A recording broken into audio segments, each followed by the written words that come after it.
Você está ouvindo o podcast Arquiteturas Latino-Americanas, um projeto destinado a melhor conhecer e a divulgar a arquitetura de Nuestra América a partir das atividades acadêmicas do curso de Arquitetura e Urbanismo da Universidade Federal da Integração Latino-Americana, no Brasil.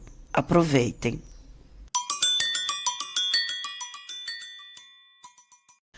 Estás escuchando el podcast Arquitecturas Latinoamericanas, un proyecto diseñado para mejor comprender y para promover la arquitectura de nuestra América, a partir de las actividades académicas de la carrera de Arquitectura y Urbanismo de la Universidad Federal de la Integración Latinoamericana en Brasil. Disfrútalo.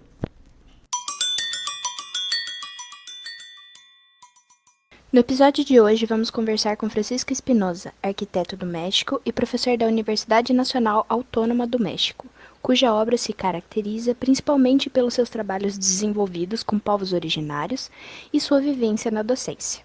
Eu sou a Júlia Cardim.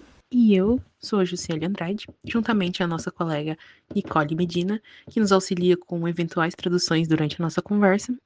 Professor, muito obrigado pela sua participação em nossa conversa. Yo soy Francisco Acáchin Espinosa Müller, actualmente llevo 18 años dando clases en la Facultad de Arquitectura de la Universidad Nacional Autónoma de México. Soy arquitecto de profesión, de formación, pero también hice una maestría y un doctorado en antropología social. Tengo una estancia postdoctoral en el Instituto Politécnico Nacional de México, en la Escuela Superior de Ingeniería y Arquitectura, en el campo de estudio del espacio público. Y bueno, he enfocado casi toda mi trayectoria profesional en acompañar a organizaciones populares, a comunidades indígenas, a comunidades de pueblos originarios, comunidades migrantes, al sector, como aquí le llamamos, al sector social o a los movimientos populares en diferentes momentos y tanto para el diseño de viviendas, de espacios comunitarios, también para la construcción. Y lo bonito de poder acompañar estos procesos desde la academia es también participar de manera solidaria para promover en la formación de nuevos profesionistas que tengan esta vocación de servicio y esta sensibilidad a los sectores sociales más vulnerables. En sus proyectos de investigación sobre el hábitat indígena, usted enfatiza los procesos multiactorales como clave metodológica. ¿Cómo contribuye este enfoque arraigado en los territorios, ya sea el fortalecimiento de una arquitectura latinoamericana que rompa con los modelos eurocéntricos de diseño? Sí, bueno, en primer lugar tiene que ver con reconocer que nuestra formación, los arquitectos, las arquitectas, no somos los únicos que somos especialistas en el espacio. Hay prácticamente, yo parto de la idea de que es una actividad humana. De hecho, una actividad de cualquier ser vivo, adecuarse y poder de una u otra manera buscar elementos para poder sobrevivir en el entorno donde le toca vivir, ¿no?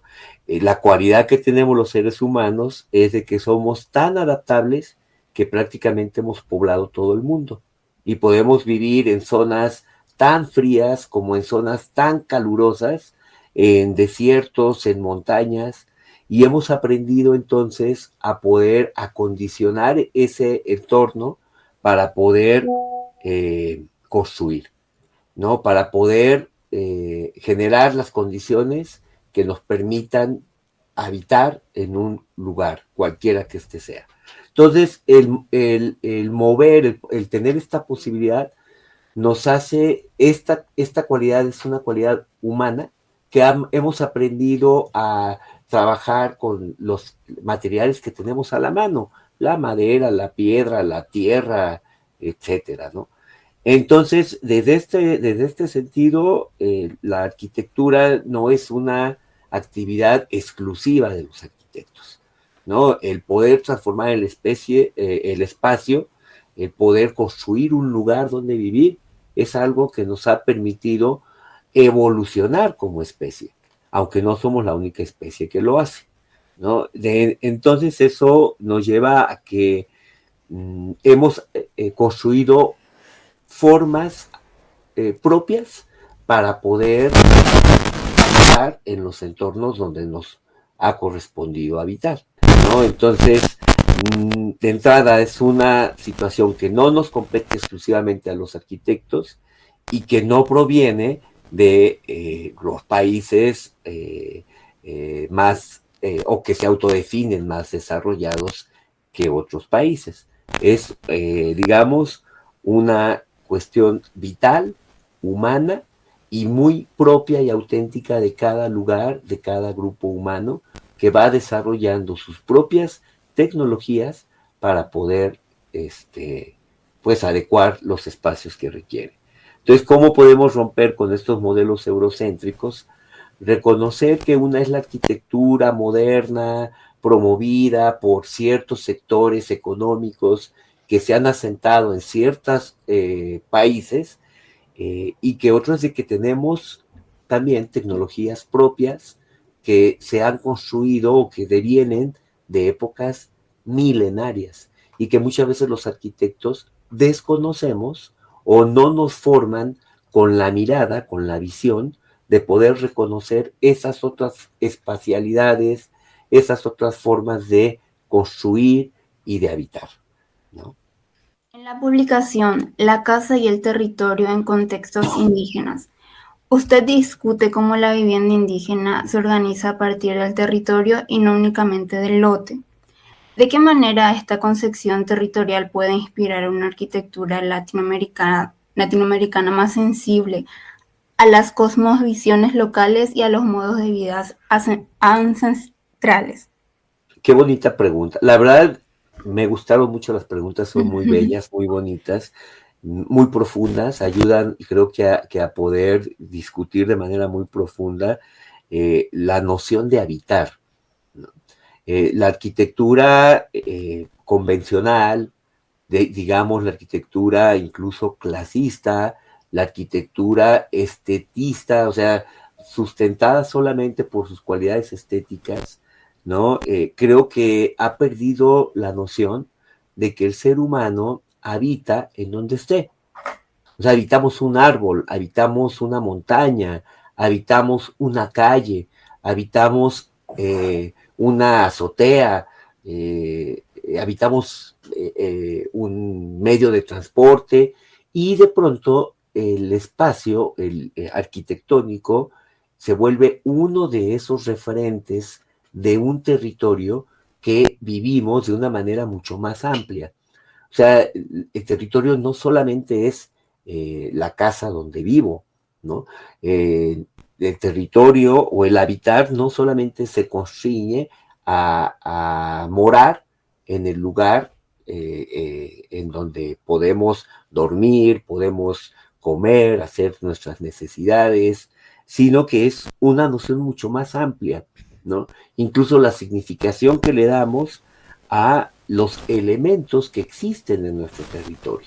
Entonces, bueno, hablando de esto, hablaríamos de una noción de que después lo reiteran por ahí en las preguntas, de las diferentes escalas del habitar, que implica la noción de territorializar los lugares donde vamos habitando.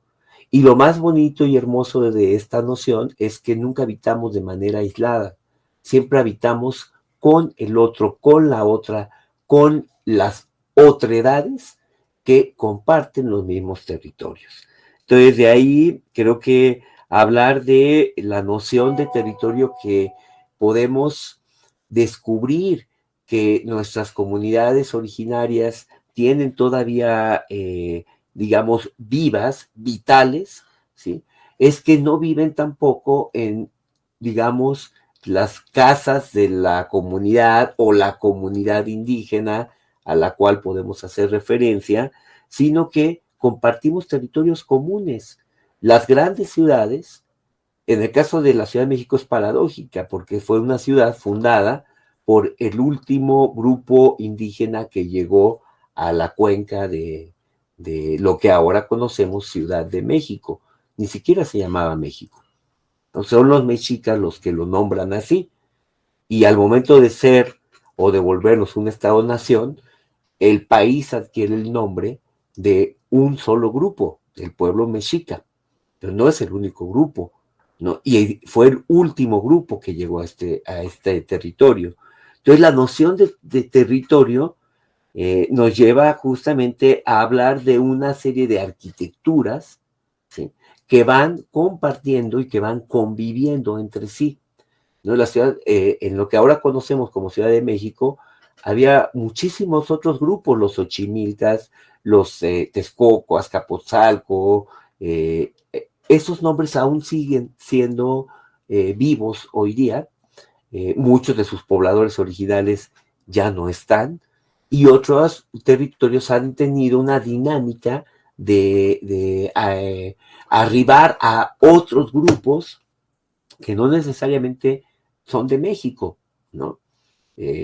Españoles, italianos, argentinos, tenemos aquí una comunidad cosmopolita y que va haciendo de también su territorio, ¿no? Entonces, el territorio, dice por ahí, no se constriñen las fronteras administrativas, es mucho más amplio, ¿no? La manera en cómo uno puede compartir visiones, concepciones, puede hacer que nuestro territorio se vuelva tan grande hasta poder llamar el territorio latinoamericano, ¿no? Que tenemos tantas cosas en común que podemos vivirlo como un solo territorio compartido, disputado también, contrapuesto, ¿no? Pero que en algún momento es de cada una de las personas que lo percibimos así, como territorio nuestro, ¿no? Y tan interesante es esta visión que, a diferencia de otros territorios como Europa, en América no existen ciudades amuralladas. No hay referencias de que antes de la llegada de los españoles hubiera ciudades, asentamientos que tuvieran murallas, ¿sí?, y que impidieran el tránsito de otros habitantes, ¿no? Aunque eran territorios propios de cada pueblo, no eran territorios ajenos a los demás. Éramos, digamos, un soporte de nuestra latinoamericanidad, ¿no?, el que tenemos territorios compartidos, ¿no? La participación activa en las comunidades, en los proyectos de vivienda social que usted coordina, apunta hacia una práctica arquitectónica más horizontal y dialógica. ¿Usted considera que este tipo de práctica es un camino para consolidar una arquitectura crítica latinoamericana? Híjole, creo que no inventamos el hilo negro, ¿no? Con esto lo que quiero decir es de que devenimos de procesos de disputa territorial muy, muy fuertes, muy, digamos, agresivos en algunos casos, ¿no? Sobre todo frente a la presencia de un sometimiento, de una matriz cultural como fue la europea con respecto a las matrices culturales latinoamericanas, ¿no? Creo que, por un lado, es decir, que el acompañamiento con comunidades, lo que me ha enseñado a mí es que el territorio es algo que está en permanente disputa. Hay sectores que quieren apropiarse de ciertos elementos que existen en los territorios en función de una concepción de disponer de lo que la naturaleza tiene, ¿no?, para un bien personal, sea económico, material, etcétera, ¿no? Y la matriz cultural de las comunidades, por lo menos que conozco de Latinoamérica, e incluso también de Estados Unidos, es que la naturaleza no es una mercancía, es algo con el cual nos permite vivir, ¿no? Que tenemos que compartir, que tenemos que aprender a compartir, que tenemos que aprender a establecer una relación más horizontal, no solamente con las otras personas humanas, sino con la misma naturaleza, ¿no? Entonces de ahí la disputa no solamente es por unos metros de tierra, es una disputa incluso simbólica y cosmológica de qué somos los seres humanos en la Tierra, en el mundo, en el universo, ¿sí? ¿Cuál es nuestro rol de estar en el mundo? Es una disputa de símbolos, es una disputa de significaciones, ¿no? Eso es lo que he creído que en muchos lugares sí se requiere tener un territorio para poder vivir. No vivimos de manera etérea o solamente somos seres, digamos, biopsicosociales, hay quien dice culturales, espirituales, ¿sí? Y eso nos lleva a tener una concepción del territorio o muchas concepciones de territorios, ¿no? Hay quien lo ve como una mercancía y que justamente llega, impone o a través de ciertos mecanismos se apropia de unas hectáreas de tierra, ¿no? De miles de hectáreas de tierra, y entonces la concepción es, desde esa visión es explotar la tierra, ¿no? Las comunidades no lo conciben de esa manera, ¿no? Por mucho que se pueda la tierra vender o se pueda comercializar un pedazo de tierra, no es la lógica que predomina, ¿sí? Y digamos que nos lleva a estar incluso hasta sintiendo lo que el territorio requiere para que pueda ser habitado por nosotros, ¿no? Y bueno, este tema sí me gusta mucho, no sé, no estoy muy seguro si podemos hablar de una arquitectura crítica latinoamericana. Creo que hablamos de muchas arquitecturas críticas latinoamericanas. Había un maestro que hablaba de la patria indo-áfrica latinoamericana, ¿no?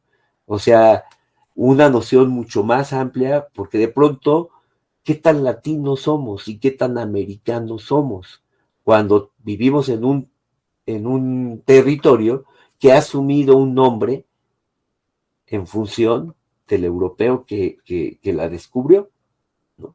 Entonces, hay otras maneras de llamarnos, y además, ahora que tuve la oportunidad de conocer Brasil, ahora Colombia, y de tener contacto con colegas o con personas de otros lugares de nuestro continente, creo que estamos en un proceso de autorreconocimiento, de saber qué ha pasado con nosotros una vez que nos hemos mezclado con europeos, con africanos, ¿no? Con asiáticos y con nativos originales de estos territorios. ¿Será que el mestizaje alcanza a decir quiénes somos? Porque de pronto somos tan distintos y al mismo tiempo tan iguales, ¿no? Que hablar de una arquitectura latinoamericana me suena así como un intento de querer homologar todo. Y creo que más bien somos muchas arquitecturas que lo que sí tenemos es una necesidad permanente de reencontrarnos a través del encuentro con los otros que somos. Considerando las tensiones entre las políticas públicas nacionales y los modos propios de habitar de los pueblos originarios, ¿cuál es el papel de una universidad latinoamericana como la Universidad Nacional Autónoma de México en la producción de conocimientos arquitectónicos comprometido en las luchas territoriales y también sociales? Yo creo que tenemos una serie de horizontes fantásticos a través de las universidades, ¿no? Poder tener espacios como este, donde no solamente nos encontremos personas que compartimos una misma disciplina, por ejemplo, ¿no? En este momento, yo ya estoy más viejo que ustedes, ¿no? Todavía no me considero una persona muy mayor, porque todavía tengo la fortuna también de seguir conviviendo con aquellos que han sido mis maestros, ¿no? Y de pronto somos como una crisol, la posibilidad de que varias generaciones podamos encontrarnos, podamos escucharnos. Eso ya velo en el plano temporal, ¿no? Quienes fueron jóvenes que ahora ya son más viejos que yo y que todavía están activos e inquietos en la producción de conocimiento, y de pronto generaciones como ustedes que se vuelven de pronto nuestros maestros, nuestras maestras. Cómo lidiar con los nuevos avances tecnológicos, cuáles son sus nuevos dilemas, sus nuevos necesidades, y entonces cómo ese diálogo permanente nos permite, más que construir nuevos conocimientos, construir nuevas dudas, nuevas posibilidades, nuevas alternativas, y nuestros horizontes de pronto se dislocan. De pronto el futuro ya no está al frente, nuestro futuro está en el pasado, en voltear a ver qué hay de nuestros pueblos originarios, qué hay de nuestras comunidades, qué hay de nuestras viejas, de nuestros viejos, ¿no? Entonces, el aparente voltear atrás es poner ese atrás al frente y decir, tengo otros horizontes que están en permanente cambio y transformación, y ya no es esa sola idea del progreso hacia adelante y hacia arriba, ¿no? En Brasil lo sabe muy bien, es el lema nacional, orden y progreso, ¿no? ¿Y qué es el progreso? ¿El camino hacia dónde? ¿Y qué es el orden? ¿No? ¿Para quién? En nuestro caso tenemos en nuestra universidad el lema de que tiene la Universidad Nacional al juntar al emblema o al símbolo del águila con el símbolo del cóndor, ¿no? Por mi raza hablará el espíritu. ¿Cuál raza? ¿Y cuál espíritu? ¿No? O sea, ¿cómo tenemos ya ni siquiera hoy día la necesidad de hablar de razas, pero sí de espíritus, y no de uno, ¿no? Entonces creo que regresando a la pregunta, ¿no? Que te digo que me sugiere tantas cosas, me lleva como las universidades son esa posibilidad de encuentro, ¿sí? De el hacer académico, de el hacer profesional, ¿sí? De el no perder de vista que como jóvenes devenimos también de nuestros propios grupos sociales y de nuestros propios clanes, ¿sí? Para poder poner ese conocimiento que a veces la academia o desde la academia se denigra, ¿no? Para poder traer todos esos conocimientos a dialogar, ¿no? Y para poder las universidades cumplir con esas obligaciones, esas funciones, pues son esas cosas que hoy día se están discutiendo, que la universidad sea pública, que la universidad sea gratuita, que la universidad esté al alcance de todas las personas, ¿sí? Y que si se requiere, la universidad llegue a las comunidades a dialogar con ellas, ¿no? Entonces, bueno, esas, digamos, lo que hemos aprendido también, que no es una lucha de ahora, ¿no? Que deviene también desde la propia concepción de escuela, que para los mexicas, por ejemplo, los nahuas, aquí en el Valle de México, la escuela no solamente era un derecho, era una obligación. O sea, desde niñas, niños, desde chiquitos, chiquitas, tenían que ir a la escuela y no aprender a recibir órdenes, sino a poder aprender la cultura, a poder aprender la visión de la cosmovisión y digamos, el sentido de existir en comunidad. Pero bueno. Su trabajo articula escalas que van desde lo doméstico hasta lo territorial. ¿Cómo puede este enfoque multiescalar contribuir a una revisión de los paradigmas modernos que aún orientan gran parte de la producción habitacional en América Latina? Sí, qué, qué, qué difícil me la ponen, porque son cuestiones que yo creo que la arquitectura ha olvidado nutrirse o seguirse nutriendo de estas nociones hasta filosóficas, si quieren verlo así, ¿no? Constreñir a la arquitectura como una simple disciplina que produce objetos para ser consumidos, llámese vivienda, llámese centro comercial, llámese rascacielos, ¿no? Que responde a los intereses de quien tiene los recursos económicos y el poder político para poder apropiarse de un territorio y construir tales cosas, ¿no? Creo que nos hace perder el foco, ¿no?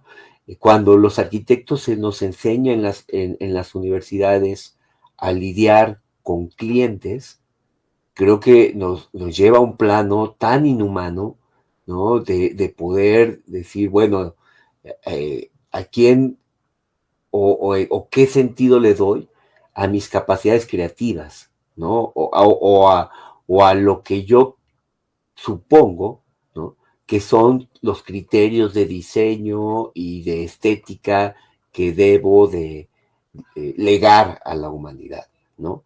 Esto lo hemos aprendido, fíjense, desde Argentina, los compañeros de allá, Mariana Enet, la arquitecta Mariana Enet, que hablan no de una arquitectura de autor, sino hablan de una arquitectura de actor y de actores, digámosle así, ¿no? O sea, cómo desde poder definir hacia dónde o cómo voy a acomodar los objetos que yo manejo en una cocina, en una oficina, en mi recámara, en mi dormitorio. Desde ahí estoy ya incidiendo en una noción de diseño y de espacio. Digo a veces en broma y en serio, a veces un taquero, o sea, un taquero es alguien que prepara tacos en la calle para vender, o una señora que prepara en México, que seguramente lo saben, ¿no? Nuestra cultura del maíz, ¿no? Prepara las gorditas y las tortillas en el comal. Ahí hay un manejo del espacio increíble. Les digo, el taquero no se mueve de su lugar, no se mueve, no mueve un solo pie, y ahí agarra la carne, agarra las tortillas, corta con su cuchillo, se estira, agarra un plato, una servilleta, pone la tortilla, pone el taco, ya tiene, todo está haciéndolo sin moverse del lugar. Y no solo eso, quiero un refresco, se estira, agarra un refresco, deme su plato y lo llevo y me volteo y ya lo estoy lavando, o hay una persona más que me está ayudando a lavar. O sea, es todo un análisis, ¿no? De ergonometría y de antropometría, ¿no? Aprendido y heredado desde la praxis. Y un arquitecto no puede diseñar ni un puesto de tortas que sea eficiente para la persona que va a estar ahí. Entonces, desde esa escala, ¿sí? De cómo acomodar en función de la persona que es experta en lo que hace, ¿no? Basta meterse a un taller mecánico, a una cocina, para ver cómo las personas ahí se organizan y tienen cada cosa en su lugar para que el espacio funcione, para que los lugares alojen esas actividades, y además lo hacemos hasta bailando, ¿no?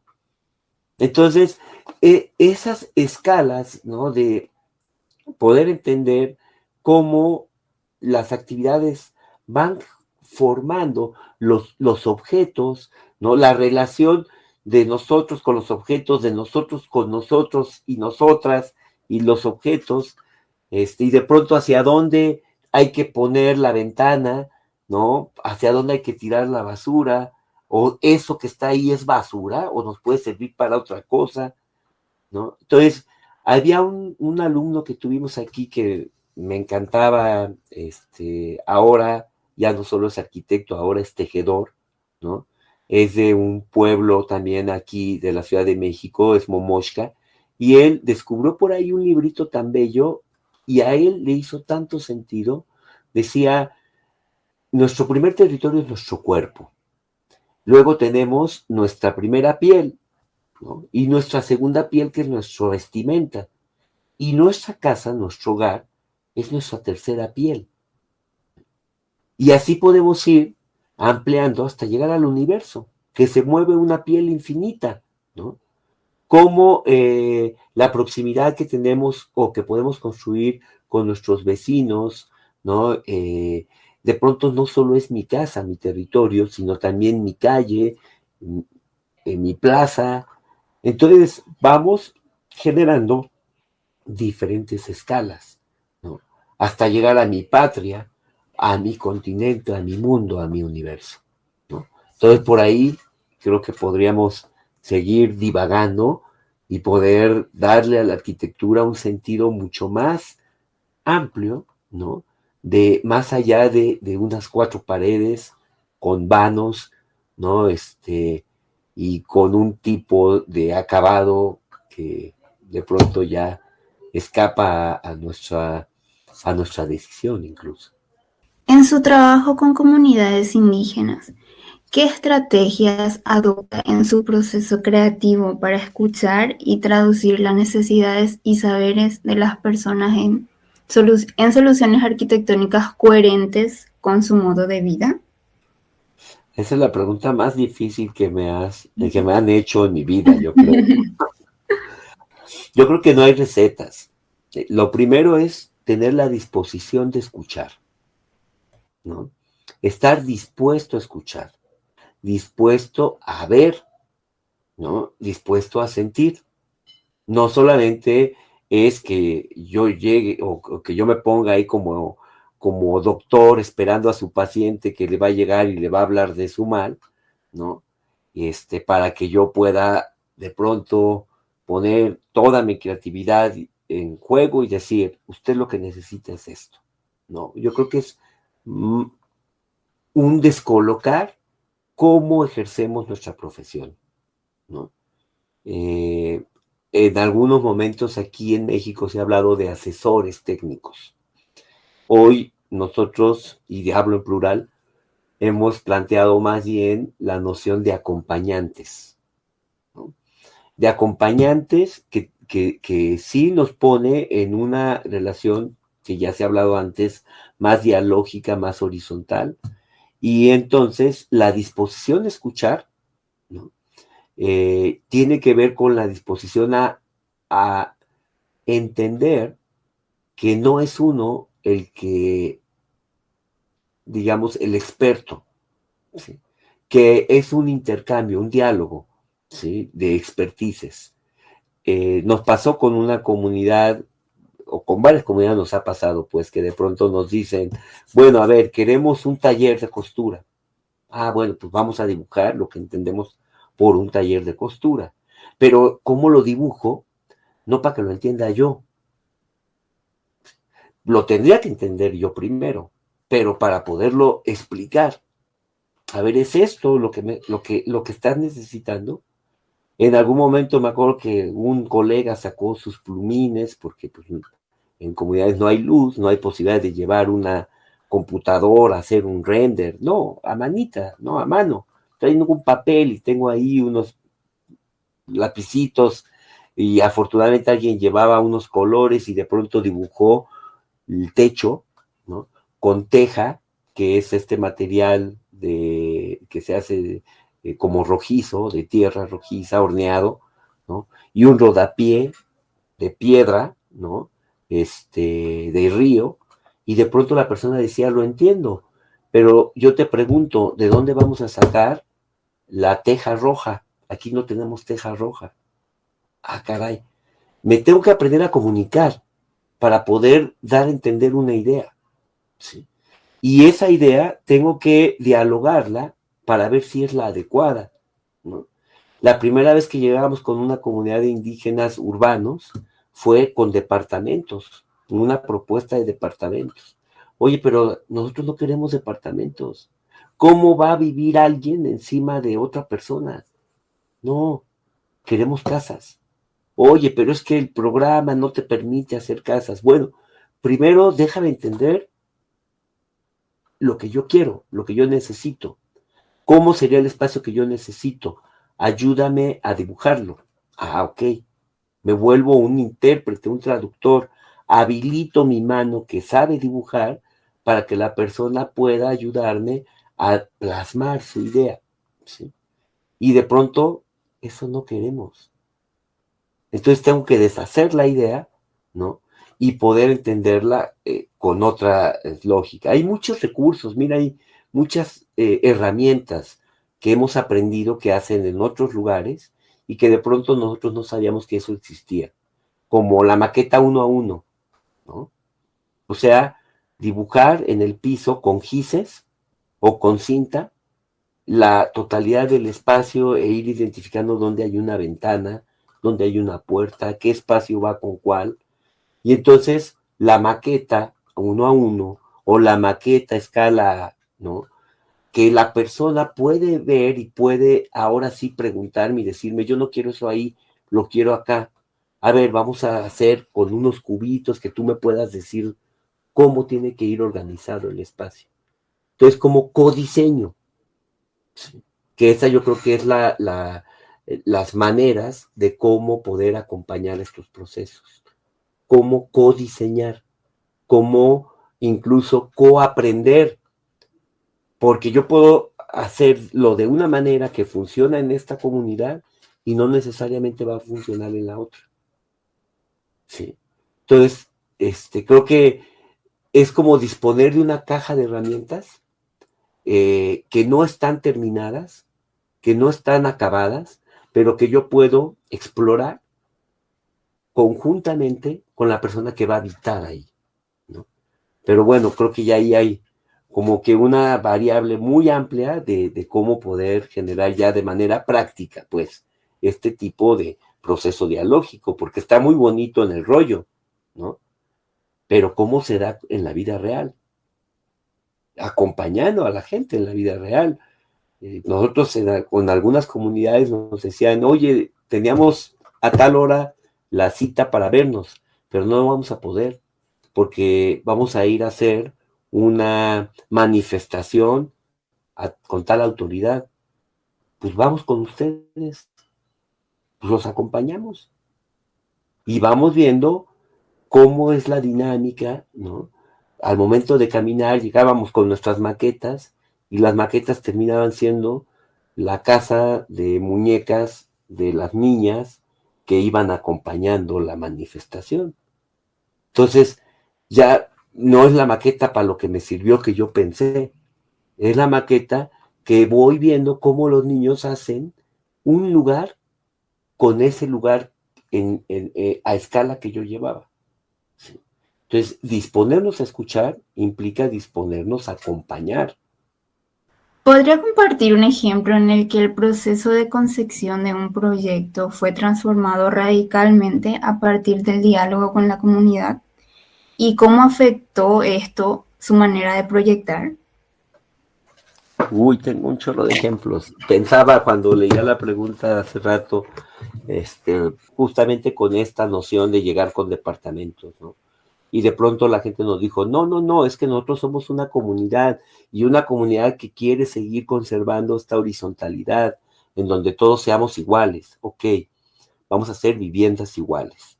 Y nuestra noción de comunidad desde la ciudad, pues tenía que ver, no sé, en México existe la noción de vecindades, ¿no? O sea, lugares donde había lavaderos comunes, ¿no? O incluso en algunas comunidades, Xochimilco tiene lavaderos comunes. Dijimos, bueno, vamos a proponer lavaderos comunes, a dibujarlos. Llegamos a proponer los lavaderos comunes y fue un rotundo no. No queremos lavaderos comunes, queremos que cada familia tenga su lavadero. Para nosotros fue un shock. Oye, eso, no que somos una comunidad.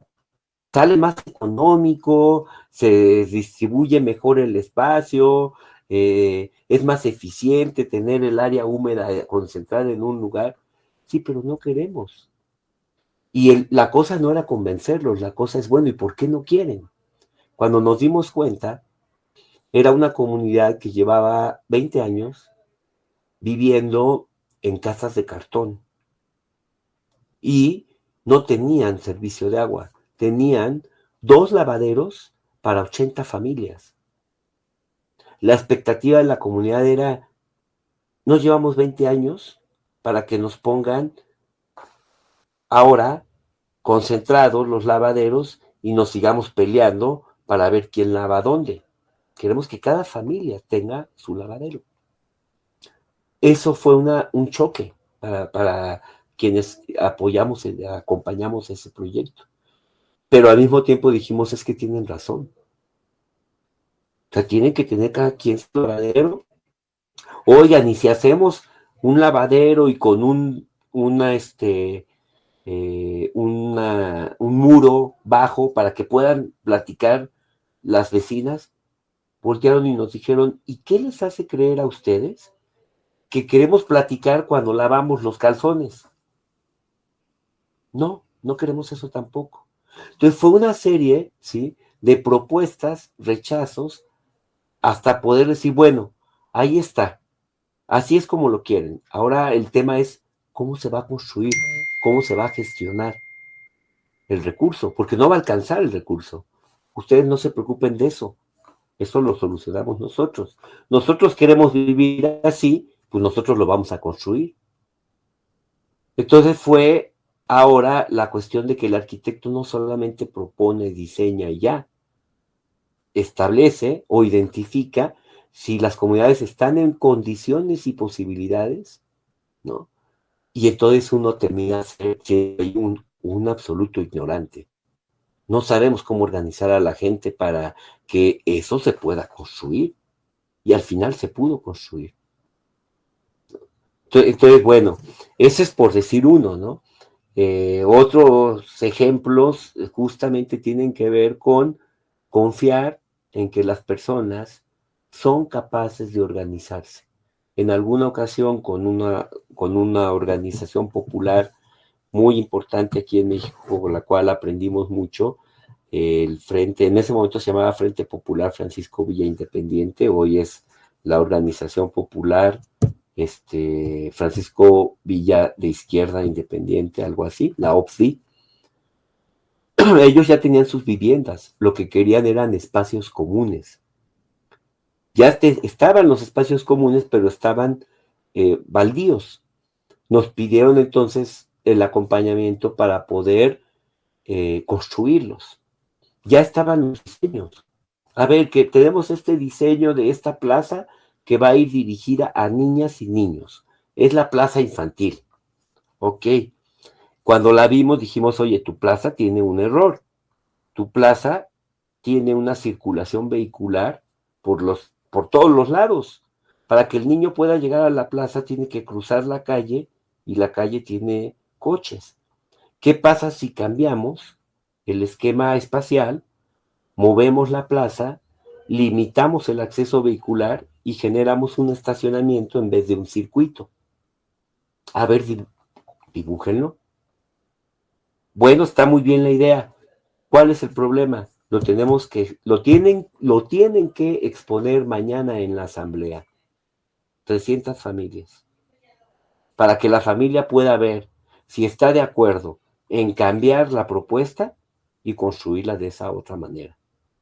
Y eso tuvimos que hacer. ¿Cómo? No es el proyecto de la escuela para la próxima semana.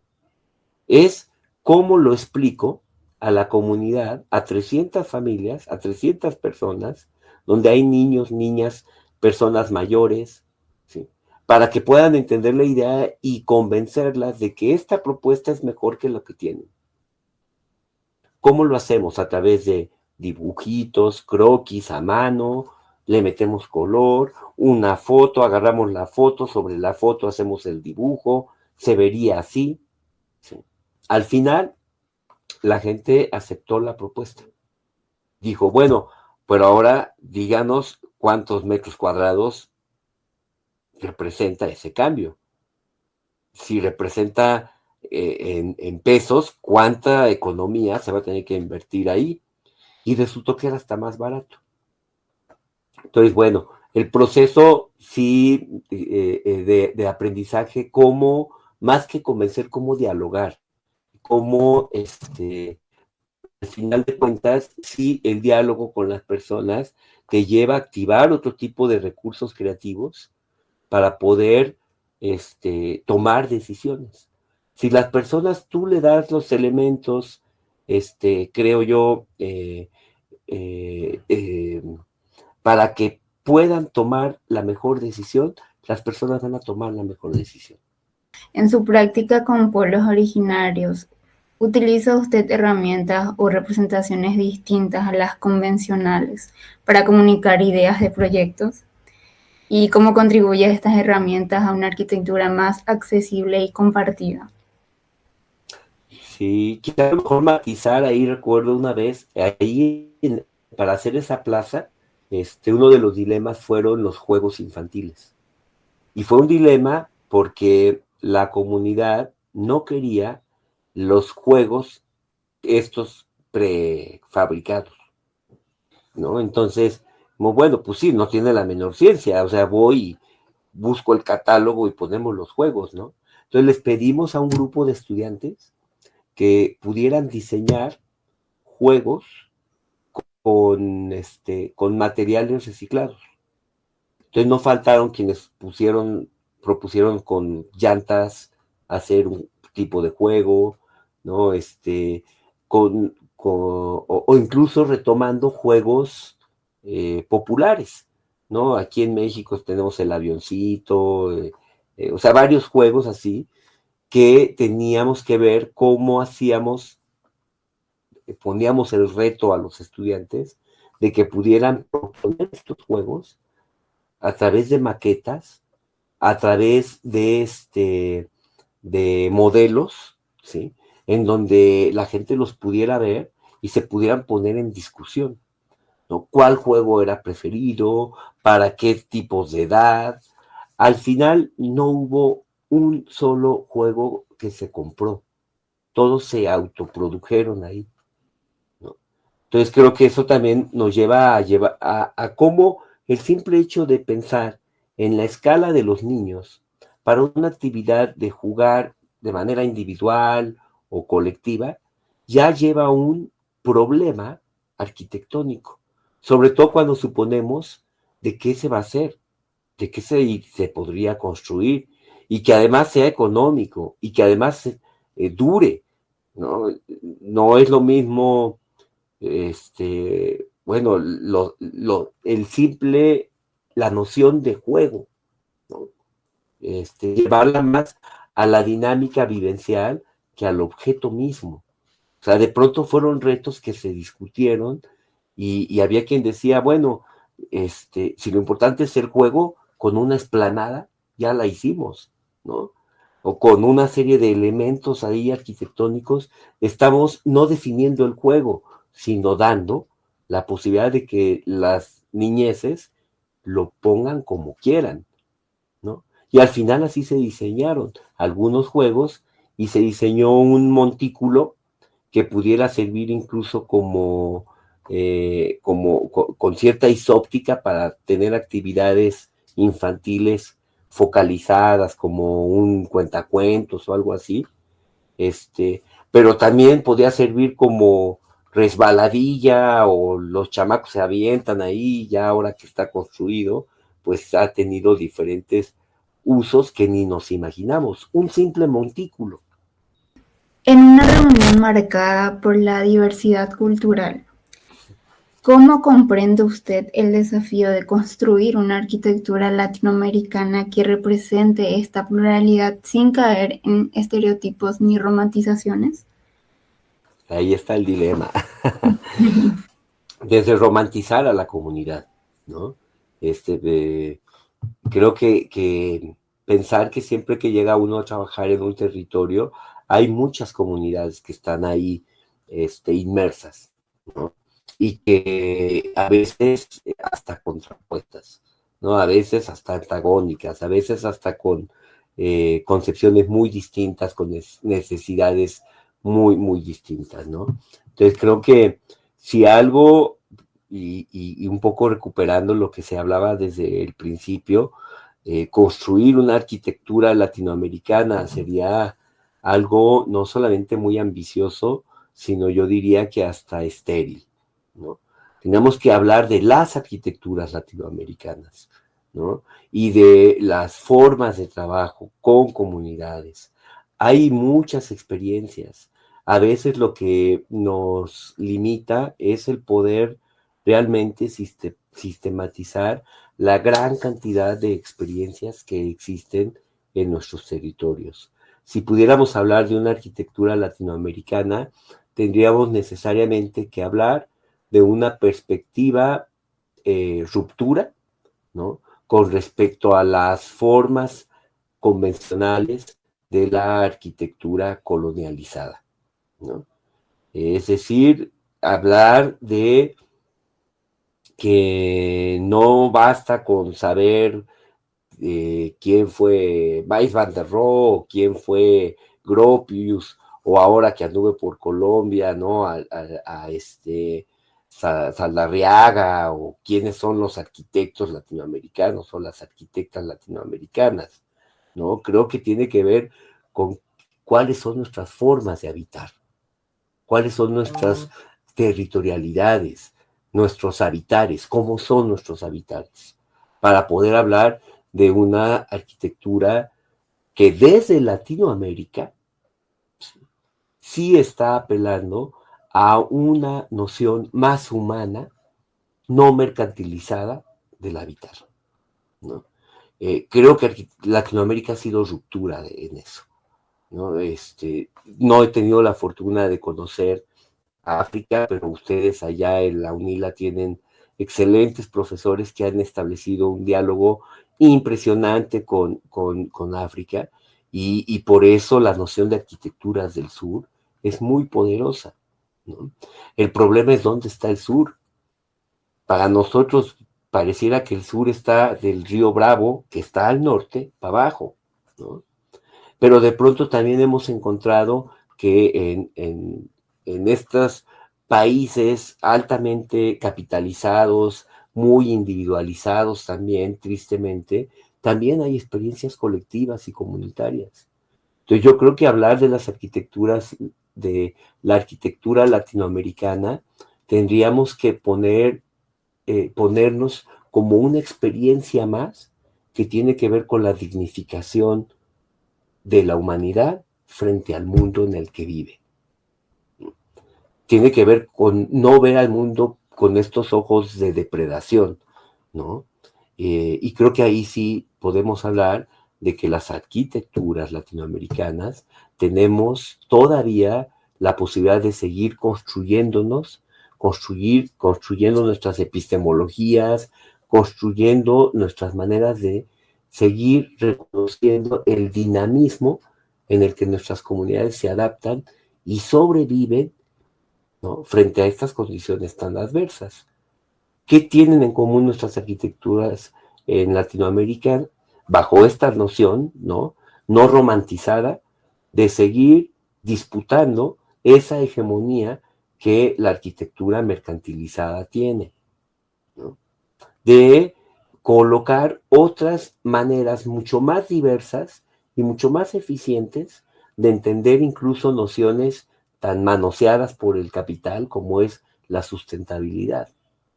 Tenemos otro tipo de entender, otras formas de entender la sustentabilidad que tienen que ver con el reconocimiento milenario. No es a través de comprar focos de LED, cómo se logra la sustentabilidad, ¿no? Hay una sustentabilidad social y cultural también, no nada más energética, ¿no?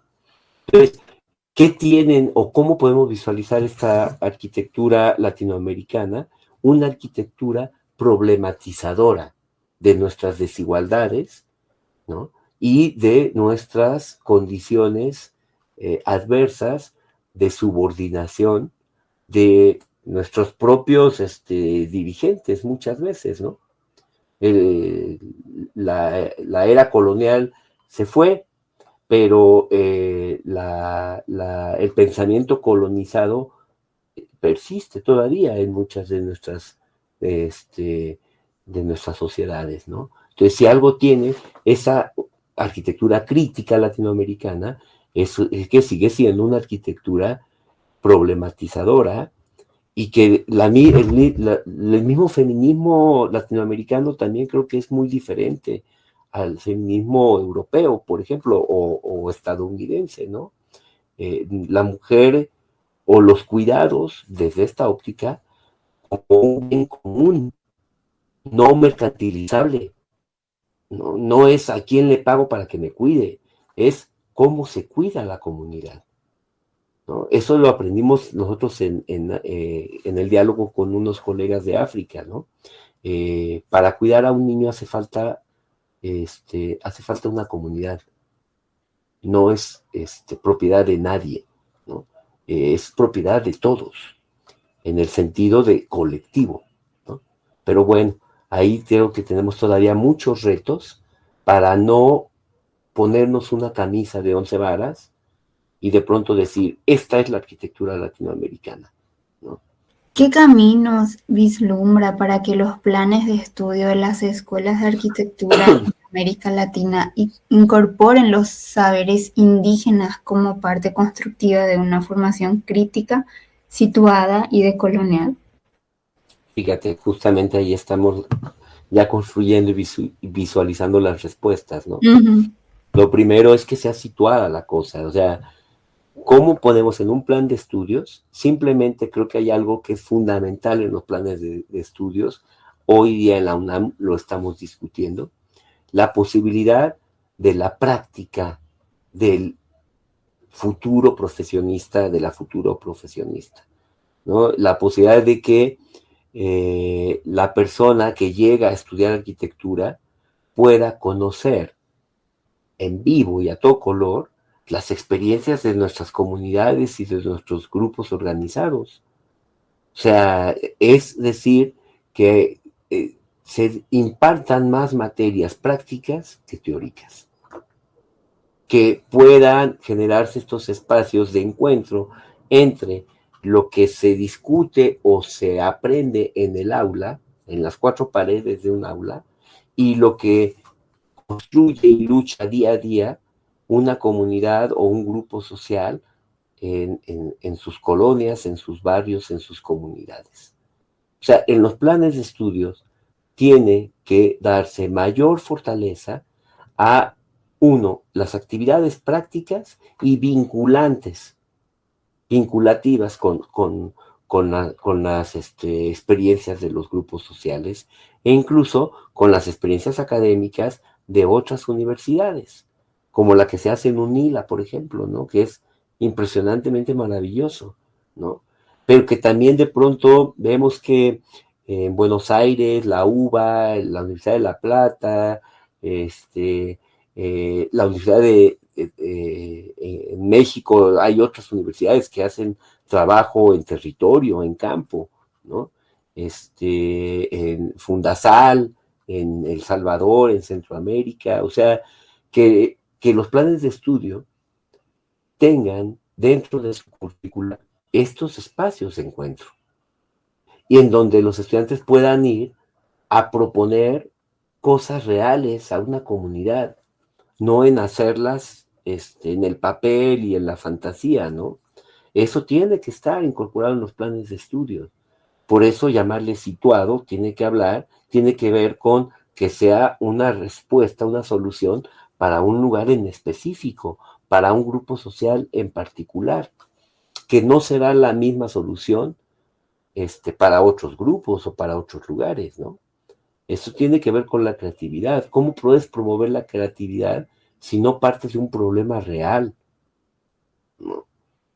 O sea, ¿cuál es la necesidad de un grupo? ¿Cómo puedo apoyar o activar mi creatividad para dar respuesta a ese problema?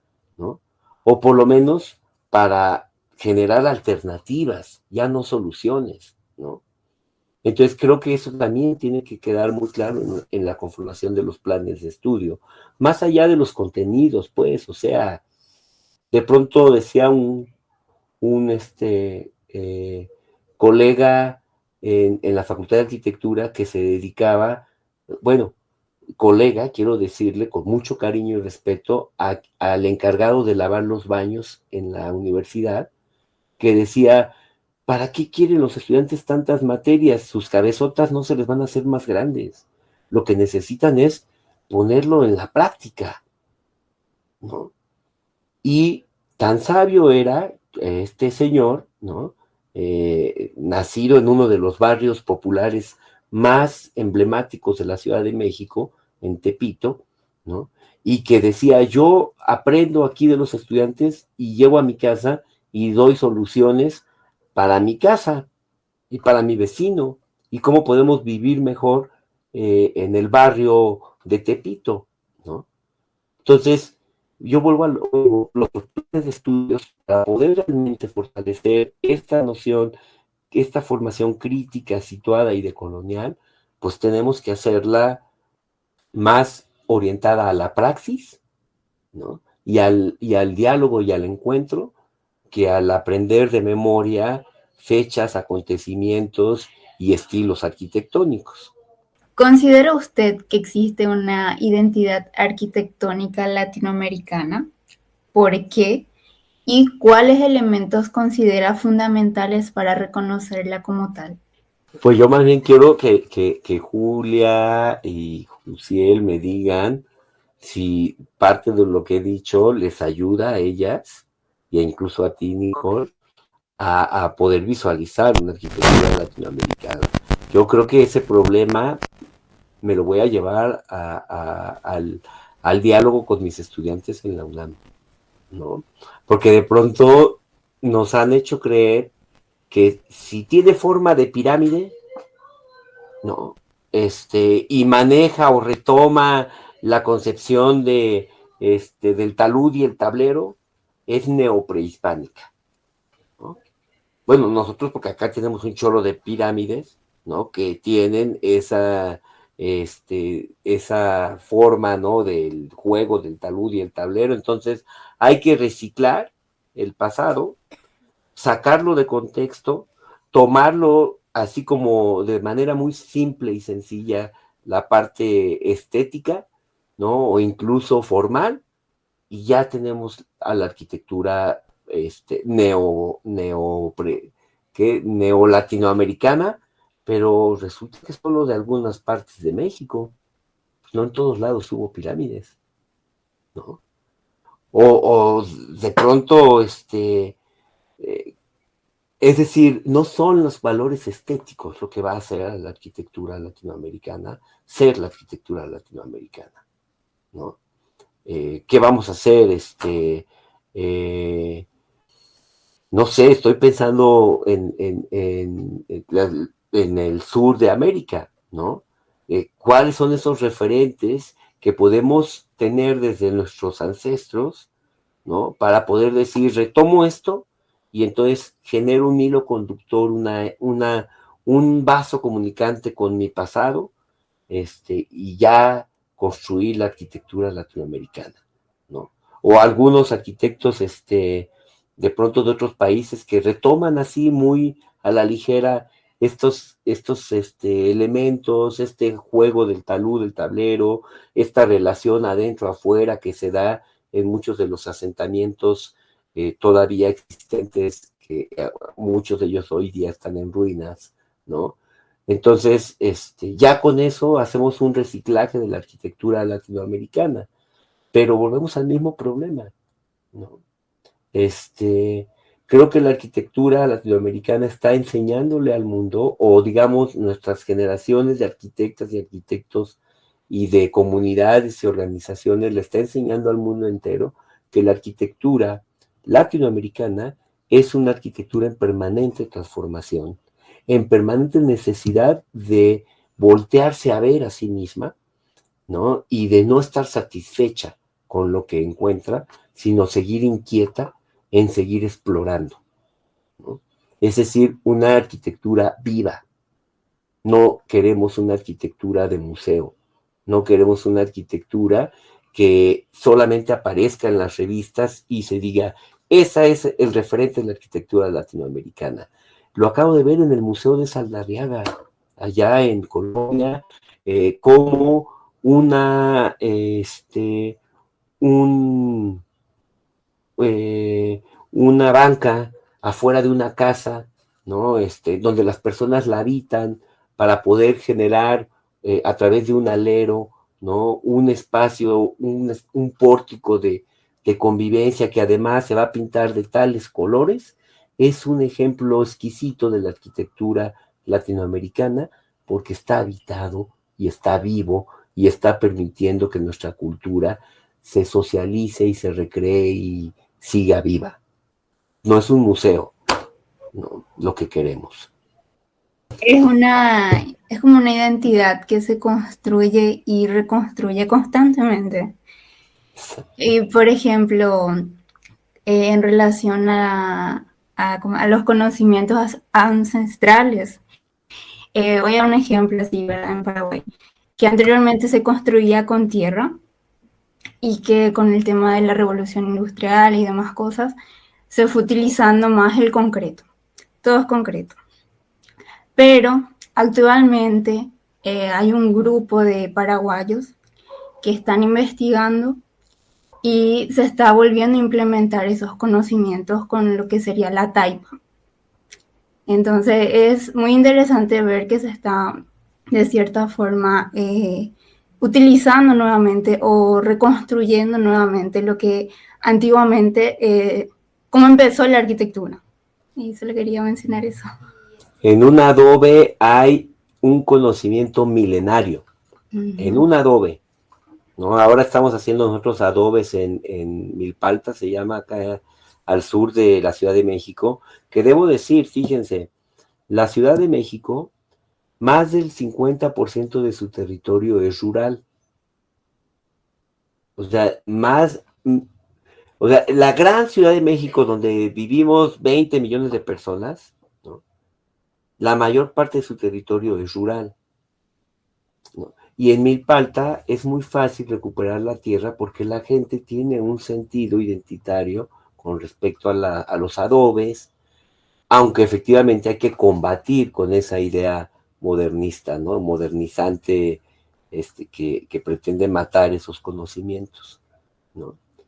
Digo, esa ruralidad de la Ciudad de México permite explorar con muchos otros materiales muy locales, que creo que es algo también que se ha insistido en nuestras arquitecturas, ¿no? Recuperar los materiales locales, y no solo los materiales, los sistemas constructivos y la significación de ellos, ¿sí? Porque el construir un adobe implica prácticamente un baile encima de la tierra para poder hacer el adobe, ¿no? Y ese baile implica, ¿no? Casi abrazarse unos con otros, ¿no? Y poder mover los pies para que ese adobe se pueda revolver y se pueda hacer, ¿no? Entonces, eso es arquitectura, no solamente es el adobe como materialidad, ¿no? Es el adobe como significante de la conexión de la tierra, es el adobe como el sistema constructivo que se construye en colectivo, ¿sí? Podrá haber adobes prefabricados, nadie, aquí en la Universidad Autónoma Metropolitana, en la Ciudad de México, tiene un laboratorio para hacer mejoras en las construcciones de tierra, y es muy interesante, claro, es una tecnología muy, muy, o sea, es muy bueno aprender a sacarle mejor provecho a la tierra, ¿no? En términos de material de construcción. Pero el propio sistema constructivo es en sí mismo parte de la arquitectura en su forma, en cómo se construye. En México y seguramente en Brasil también lo tienen, ¿no? Formas para llamar, para nombrar el trabajo comunitario. Por ejemplo, en Oaxaca, en el sur, se le llama tequio. El tequio es algo que se hace en colectivo, en comunidad. Y la gente hace tequio una casa. Una casa se levanta en semanas, en jornadas de tequio. Para una familia recién casada, hay que hacerle su casa en tequio, ¿no?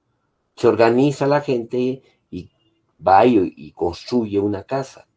Pero también se hacen las canchas, pero también se hace la fiesta, ¿no? La fiesta tradicional. Y la fiesta requiere un lugar, una plaza.